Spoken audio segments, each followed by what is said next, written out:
Some parts of political campaigning are indeed glamorous. Others are just plain hard slogging. Jack Segel knows the hard slogging part. He's a practicing lawyer who makes it his business to know the rules of campaigning, especially financial reporting. He's chaired regional campaigns, and this is what makes Jack Segel a master of the art of political campaigning. Welcome. Thank you. Now, good to be here. Where do you find candidates to run for public office? The conventional wisdom is they're really worried about media scrutiny and don't want the aggravation and the lost income and what have you. And how do you vet them?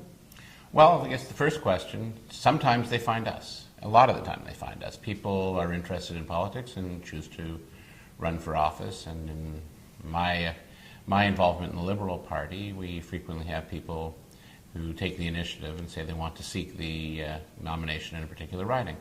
But we don't just let nature take its course. We actively seek out people who we think, hope are going to be good candidates, talk to them. You often hear those kind of reservations. Well, I don't want all that heat for media looking into my background. What if I slip up?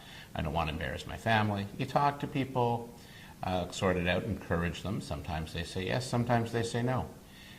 Then regardless, with very few exceptions, unless nobody else wants the nomination in a particular riding, you then have them chosen in a nomination meeting where the members of the local riding association vote for who they want as their candidate. All right, how do you vet them? Is it income tax returns? Is it interviewing them? What's the process? It starts with, I think this applies to all the political parties in Canada, but I can speak for the Liberals in particular. It starts with a fairly lengthy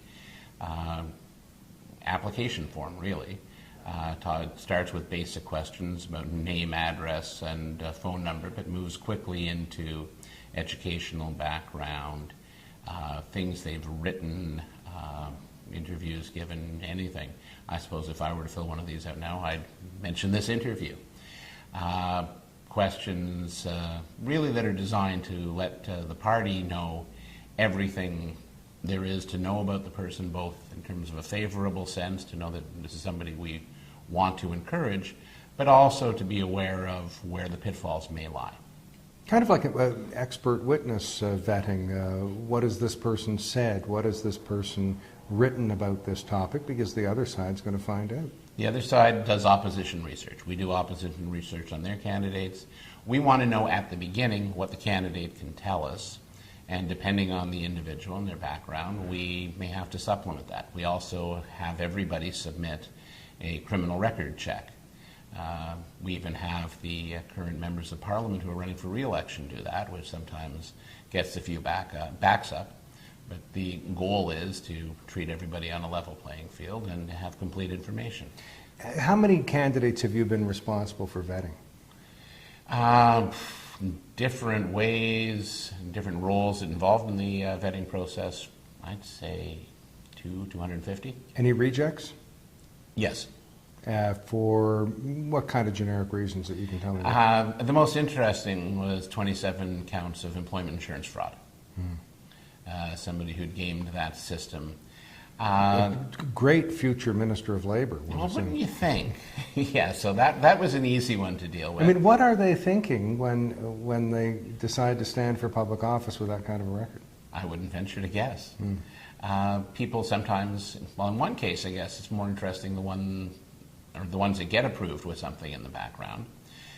This goes back a good 20 years or so. A gentleman in his 50s or 60s at the time provided full and frank disclosure of the fact that he'd been convicted of armed robbery when he was a young man in his late teens, early 20s.